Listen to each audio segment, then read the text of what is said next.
Ay, magandang araw po sa ating lahat. Ako pala ay Pastor Charlie Dacutanan from Jesus Christ Saves Global Outreach Church, Camarin Family. Maghahatid sa inyo sa araw na ito ng araw-araw na pagpapala. Tayo po muna ay manalangin bago tayo magsimula. Lord, thank you this moment, Lord God, sa aming pag-aaral ng salita. Lord, we thank you for this great opportunity, great privilege, Lord, na muli kami makarinig, Panginoon, ng pagpapala na iyong salita. Maraming salamat po. Pagpalaan niyo rin po lahat na nakatune in sa mga oras na ito, Panginoon. Father, we thank you. We entrust into your hands, Lord, ang buong araw na ito. Sa pangalan ni Jesus. Amen. Purihin ang Diyos. Tunay nga po ang ating Diyos ay Diyos ng pagpapala. At sa mga oras na ito, ay nais ko pong maghatid sa inyo ng pagpapala ng salita ng Diyos. At nais ko rin pong buksan muli ang John 3:16 na minsan nagturo ako ay ito pong aking binasa. The aking foundation verse, John 3:16, the heart of the Bible. So buksan po natin, basahin po natin. Sabi po roon, for God so loved the world that He gave His only begotten Son, whosoever believeth in Him should not perish but have everlasting life o eternal life. Tagalog, ngayon na lamang pag-ibig ng Diyos sa sanlibutan. Binigay niya ang kanyang kaisa-isang anak na si Jesus upang sa kanya sumampalataya ay hindi mapahamak, kundi magkaroon ng buhay na walang hanggan. Purihin ng Diyos. Ang salita ng Diyos ay tunay nga po ay punong-puno ng biyaya. Lalo na po yung John 3:16, ang puso ng Biblia ay hindi po nababawasan ang kanyang kapahayagan. Okay? So, ang Diyos natin ay Diyos ng pagpapala. So, sa oras na ito, nais ko pong ibahagi sa inyo ang pamagat ng aking tuturo is about the greatest love gifts. Okay? So, tamang-tama po. Malapit na naman ng December. Marami na po naghahanda ng kailang mga regalo. Okay? Subalit, nagpapasalamat tayo sa Diyos dahil mayroong dakilang regalo ang ating Panginoon para sa ating lahat. Dahil mahal na mahal niya tayo. Take note, ang ating Ama sa Langit ay may dakilang regalo, sabi ko kanina, para sa kaligtasan ng buong sangkatauhan. Walang iba kundi ang ating Panginoong Hesukristo. Yun po yung greatest love gifts ng ating Ama sa Langit. And take note, ang ugat kaya ibinigay niya sa atin ang kanyang kaisa-isang anak na si Jesus, so bilang dakilang regalo niya sa atin dahil mahal niya tayo.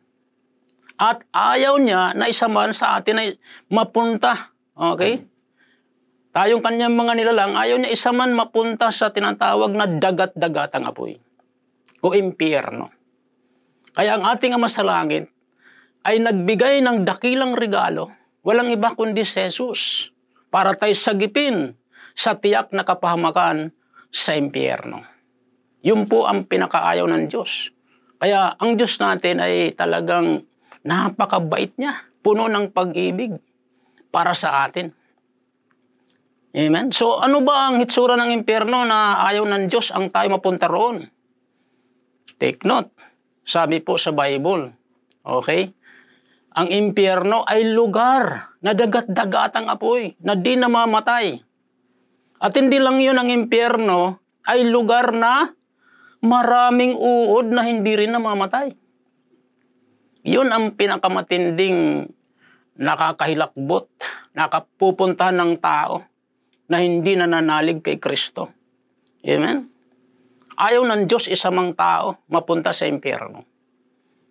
Ang impyerno ay hindi nilikha ng Diyos para sa tao. Nilikha ng Diyos ang impyerno para kay Satanas. Kaya lang mapupunta ang tao sa impyerno dahil sa katigasan ng ulo.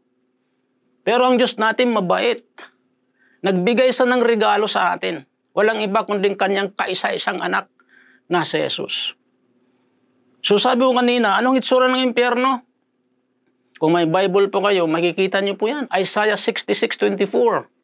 Ano sabi ron? Sa kanilang paglabas ay makikita nila ang bangkay ng mga naghimagsik laban sa akin. Ang uod na kakain sa kanila, hindi mamamatay. Ganon din ang apoy na susunog sa kanila. Hindi biro-biro ng impyerno, mga kapatid. Ang uod ay hindi namamatay.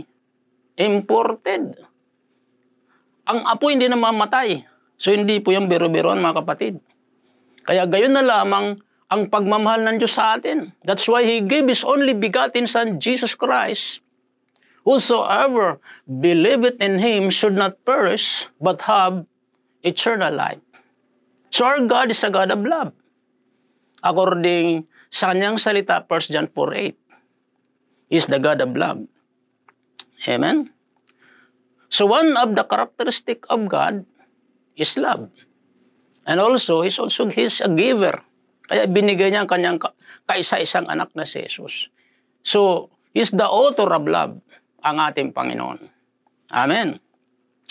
Okay, so nais ko pong bigyan ng emphasis yung mga salita sa ating foundation verse, John 3:16. Okay? So, mayroon po tayong 5 keyword dito. Nais ko pong ibigay. So, ang tanong, bakit masasabi natin na greatest ang regalo ng Diyos Ama sa atin para sa ating kaligtasan? Okay? So, number 1, bibilisan ko lang po. Take note the word, for God so loved the world. Okay? For God so loved the world, number 1, ibig sabihin po niyan is a wonderful love.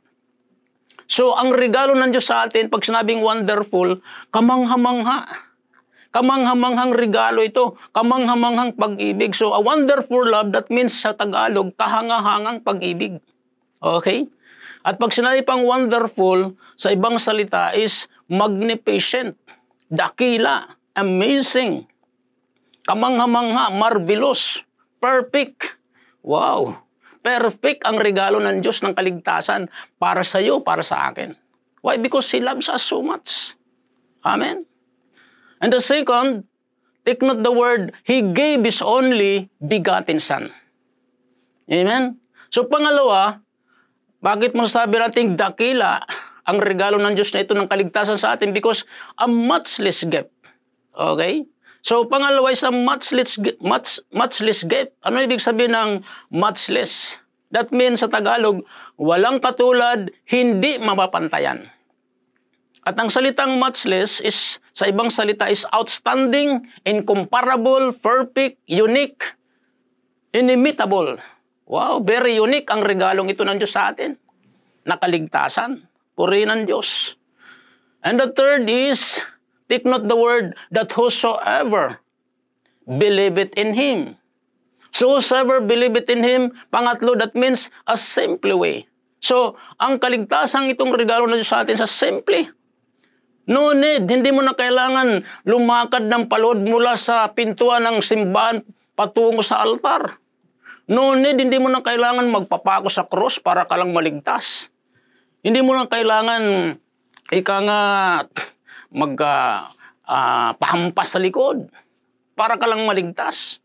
No need. It's simple. Salvation na regalo ng Diyos, simple lang. Believe it, that whosoever believeth in Him. Acts 16:31, sabi ng Panginoon, believe on the Lord Jesus Christ, you shall be saved and thy household. Ang sabi ni Paul sa mga bantay bilangguan na sila'y magpapakamatay na. Sabi ni Paul, huwag niyong gagawin yan, simple lang. Sabi ng mga bantay bilangguan, anong gagawin namin? Sabi ni Paul, simple lang. Believe on the Lord Jesus Christ, you shall be saved and thy household. Kaya ang regalong ito ng Diyos sa atin, simple lang. Believe. Accept. Amen? And then fourth, take note the word, should not perish. Okay? Pang-apat, should not perish. That means a divine certainty. Okay? So pag sinabing sa Tagalog, banal na kasiguraduhan o katiyakan. Amen? So, ang regalong ito ng Diyos sa atin, sigurado. Pag tinanggap mo ito, sure ang ating destiny. Heaven. Langit. Hindi na tayo mapupunta sa impyerno. Sure. Okay? So, yun po mga magulang at mga kapatid. And then number 4, panghuli po sa ating keyword ng John 3:16, pang-5, take note the word, but have everlasting life. Okay? So, but have everlasting life, that means, number 5, a grand possession. Wow! Pag sinabing grand, ibig pong sabihin po niyan sa Tagalog, pinakamataas na uri. Okay? Ng pag-aari. marangal, pinakamataas o maringal na pag-aari. O sa ibang salita pa po ng grand is outstanding. Okay? Magnificent, luxurious, okay? Wonderful, excellent. Wow! So pagka tinanggap natin si Jesus ang regalong ito, mayroon tayong matinding pag-aari ito, pinakamataas. Lahat ng pag-aari natin ito sa lupa, mawawala. Mga luxury car, magagandang bahay, mga mansion, o anumang mga diploma mo, anumang degree mo, lahat yan may iwan natin. Pero if we receive Jesus, okay, ang dakilang regalo ng Ama sa atin, mayroon tayong great possession. Amen? Grand possession. Walang iba kundi eternal life. Buhay na walang hanggan. Amen? So yan po mga magulang at mga kapatid, napakabuti ng ating Diyos. Amen? So, anong dapat natin gawin? Don't reject. Huwag nating i-reject yung regalong ito sa atin ng Panginoon. So, we cannot afford to reject Jesus. Amen? He died for you. He died for me. He died for us to have a better and future, bright future. Amen? Better life, bright future. Amen? So, may danger pagka nireject natin yung regalo ng Panginoon. Amen? Anong danger? So, take note, sabi nga sa book of Proverbs chapter 8, verse 36, ano sabi ron? Ngunit ang di makasumpong sa akin, sarili ang sinasaktan. Ang napupot sa akin ay naghahanap ng kamatayan. Amen? So, dapat wag nating i-reject ang dakilang regalong ito ng kaligtasan ng Diyos sa atin. Alam nyo, mayroon pong mga tao na nag-reject kay Jesus. Alam niyo kung sino-sino? So, babanggitin ko sana yung 6 kaso kulang ng oras eh. So, maybe 2 lang ang babanggitin ko. Number 1 ay si Marilyn Monroe. Siguro kilala niyo si Marilyn Monroe. Very popular on that time. Si Marilyn Monroe. According to the news, ang kanyang kayamanan ay umabot ng $63 billion. Just imagine. Lahat ng magagarang sasakyan, malambot na higaan, kaya niyang mabili. Okay? Ganon kayaman si Marilyn Monroe. Magandang babae, hinahangaan. Popular sa kanyang kapanahonan. Okay? So, but ang malungkot ay ganito. So, si Pastor Billy Graham, so Dr. Billy Graham, minsan binisita si Marilyn Monroe. At ang sabi ni Dr. Billy Graham, pinapunta ko rito ng Panginoon para mag-preach sa'yo ng gospel. Pero anong sagot ni Marilyn Monroe kay Dr. Billy Graham?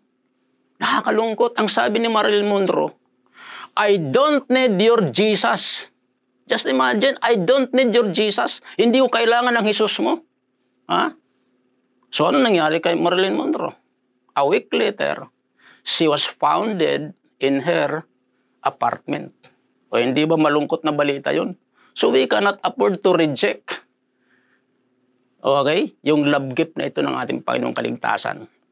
And the second is yung gumawa ng tinatawag na Titanic. Siguro, nakapanood kayo nung araw. Nung unbeliever pa, nakapanood ako noon. So the man who built the Titanic, sabi niya, after the construction of the Titanic, a reporter asked him how safe the Titanic would be. Okay, anong interview ng reporter? Ang sagot naman, sabi niya, with an ironic tone, he said, not even God can sink it. O, imagine mo yan. Maging ang Diyos daw, hindi kaya itong palubugin. Pero we all know, alam natin, ano nangyari sa Titanic. Okay? So, yun po, mga kapatid. O, isa na lang, tapos na po ako. John Lennon. Okay? So, nireject niya si Jesus, so, minamak niya. Kinot niya si Jesus. Sabi niya, John Lennon, some years before, during his interview with an American magazine, he said, Christianity will end.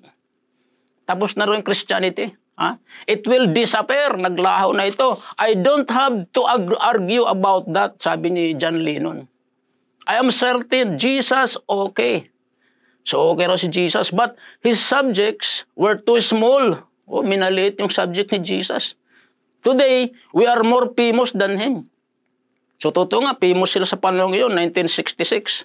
But some years later, in 1980, Lennon, after saying that the Beatles were famous than Jesus Christ, was shot 6 times. O hindi ba malungkot na balita yun? Kaya we cannot afford to reject itong regalo ng Diyos sa atin ng kaligtasan. The greatest love gift ng ating Panginoon. Amen? So anong challenge ko natin ngayon? So wag natin tanggihan ang regalong ito sa atin ng Panginoon. Revelations 3 verse 20, sina-challenge ng Panginoon tayo. Sabi ng Panginoon, "Behold, I stand at the door and knock. If anyone hears my voice and opens the door, I will come into him and dine with him and he with me."